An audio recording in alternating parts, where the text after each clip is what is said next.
Okay, so hi everyone. I hope you all have had a great week, and I welcome all of you to our weekly Communities of Practice Sunday check-in session, a half hour of Dharma, reflection, and community connections. If you are a new member of our community, please accept our wholehearted welcome to you. If you have any questions regarding our practices and topics, we are all here to help. So it is customary for people in Australia to begin any meetings by acknowledging the traditional owners of our land. So in the spirit of reconciliation, I would like to acknowledge the traditional custodians of the land we walk, study, and reside on, the Wudi people of the Darwin Nation.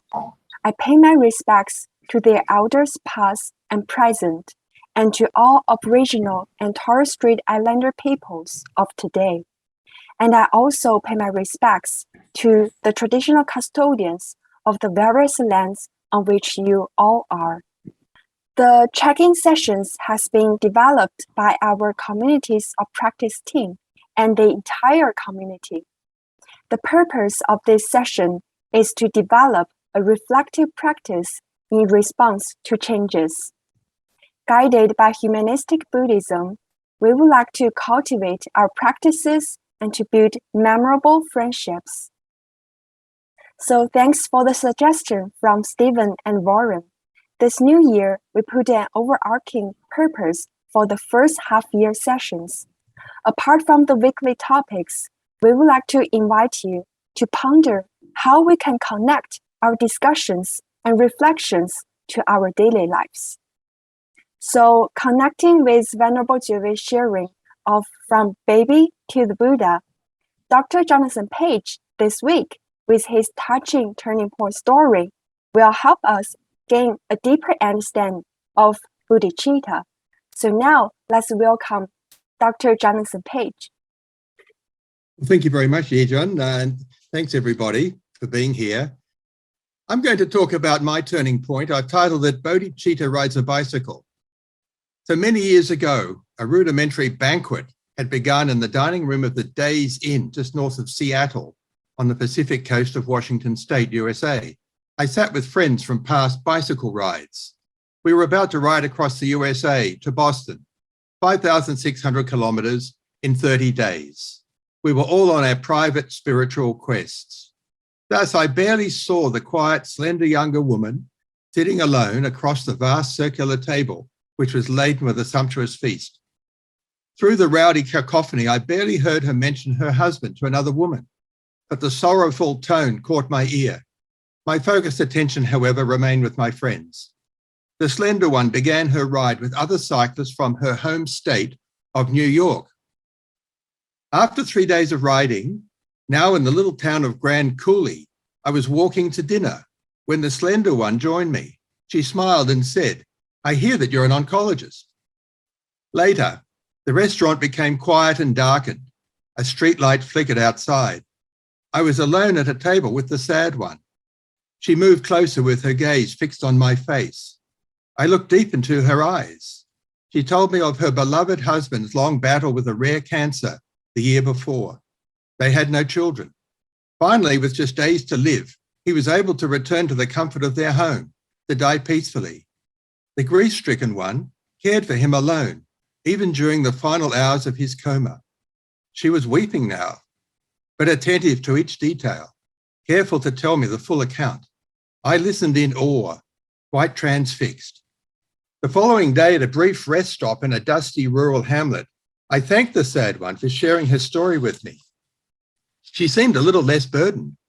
I said that to be present for that intimate revelation was truly a great gift of my life. I knew, however, that much more was to unfold. She rode mostly with the New Yorkers, silent amongst their noisy ribaldry. On day 7, crossing into Montana, the sad one crashed onto the road.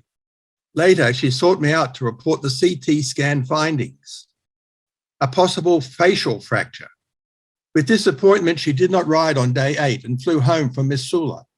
She asked me to call her. So began daily calls. Many topics covered, but always returning to the same bleak landscape, with questions of why and what now. respectfully left unaddressed. On day 21, the sad one returned to the ride in Manitowoc on Lake Michigan.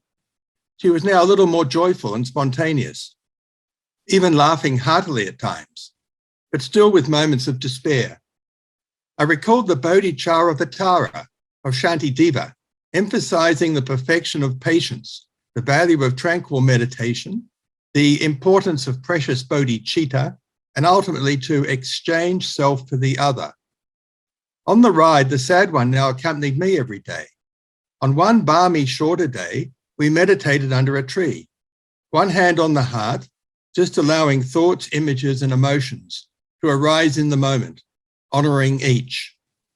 After another meditation, she described her inner gloom as dark clouds, obstructing the flow of emotion and light. She wept and howled. On a further meditation, she was able to find a glimmer of light, which over time became more pervasive. She now felt a love for the world, once again filling her heart. As her inner gloom slowly contracted, I offered to share the remaining grief. I would receive half. The slender one agreed, but not yet, only when truly ready. Early on day 28, whilst I rode alone in a misty forest, that gift arrived with force, violently occupying my chest with powerful inner blows. With soothing words of welcome, the energy slowly settled into a deep slumber. I rode on. Later that day, the less sad one rode by me, now smiling, knowingly. I had turned deeply inward to know the truth of bodhicitta. In each of our minds, the grief now rests in eternal peace, bathed in universal love. L'amour qui movi sole, et l'autre stelle, which in English means the love which moves the sun and the other stars, quoted from Dante's Paradiso. So now let's meditate together. If each of you can now take a deep, slow, mindful breath, following the air moving into your lungs through your nostrils, expanding your chest, opening up your heart, then allowing the air all by itself to move back into the world, now warm, soft, and clear. But just quietly focus on your thoughts, feelings, and emotions for the next few minutes, reflecting on the turning point that was just shared with you.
So now you can slowly open your eyes,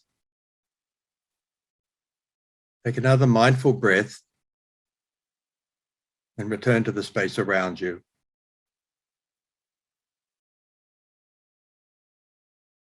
Back to you now, Yijun. Thank you, Jonathan. So thank you for generally sharing with us the universal love derived from the Bodhicitta. Now we are invited to ponder and discuss the following questions. So first, what feelings arise within you, if any, after listening to Dr. Jonathan Page's story? Second, do you have any personal reflections on Dr. Jonathan Page's story? Lastly, what lessons can we take from Dr. Jonathan Page's story? Now we will be placed in groups of 3 to 4 to share and discuss. In the discussion, we do recommend you spend some time getting to know about each other and then discussing our question. There will be some Zoom notifications to guide you, but feel free to let the flow of your discussions to guide you. Our sessions are guided by Metta, which is unconditional love and kindness for all sentient beings. Let's use these breakout sessions to express and receive loving kindness to and from one another, and take time to pause, share, and listen. We'll also ask you to share some of your findings with the larger group at the end of the breakout session. So now, let's go to our breakout rooms for rich and nourishing discussions. See you all back in 15 minutes. All right, everybody, welcome back from your checkout room. So if you have any thoughts or comments, some statements, reflections, you can put them into the chat box. Generally, once they're read by others, they seem like pearls of wisdom. And you may not be aware of that, but they are so valuable to other people reading what you really say and feel at this moment. So contribute to the chat for the next minute or two.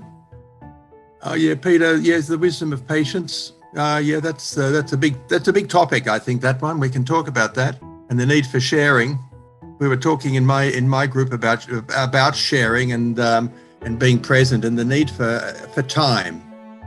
We can talk about that too, having enough time. And you don't know how much is enough, but to be of complete value to another person, you really need to have time just for them. And as you say, not just listening, but listening's so important, of course, and not interrupting and not commenting too much and not judging and not trying to fix, just listening and understanding, allowing the other person really to develop a greater understanding of their own circumstances and how they are not alone, that you have entered their world. So many people do feel alone, even within a family. Again, life is like a bicycle. That's right, there's a lot of symbolism there. One thing is, when you're riding a bike long distance, you've got a lot of time. There's a lot of time for talking to people. If you're on a quiet road, just riding along at an easy pace. All right, we'll keep these wonderful comments and pearls and diamonds, keep adding them to the chat box, and we will now finish up the first part of our session together. So back to you, Yi-Jun. Okay, thank you, Jonathan. So we really hope the check-in session was helpful to you, and we hope you experience the unconditional love and compassion of this community. But for anyone who might be experiencing a greater need than what today could meet, please don't hesitate to get in touch with us, and you can also reach out to the professional organizations on the screen. So for the next week, we have invited our dear friend and teacher, Stephen Hill, to share his turning point stories. The sharing is not only entitled Metta, the Power of the Gift, but also a truly compassionate gift of Stephen to the community.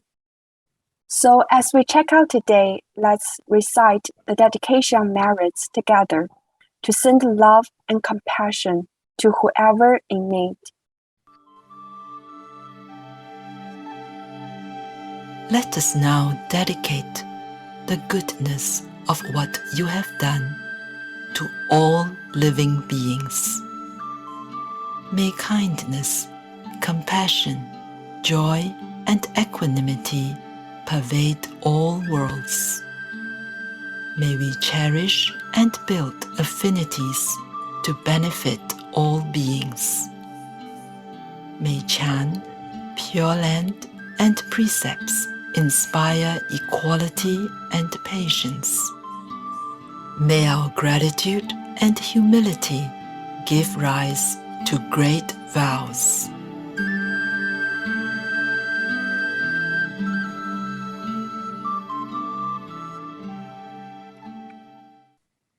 Thank you everyone for joining us. Now we will have our usual post-check-in discussions, so please stay around if you have time. Otherwise, see you all again next Sunday at 11 a.m.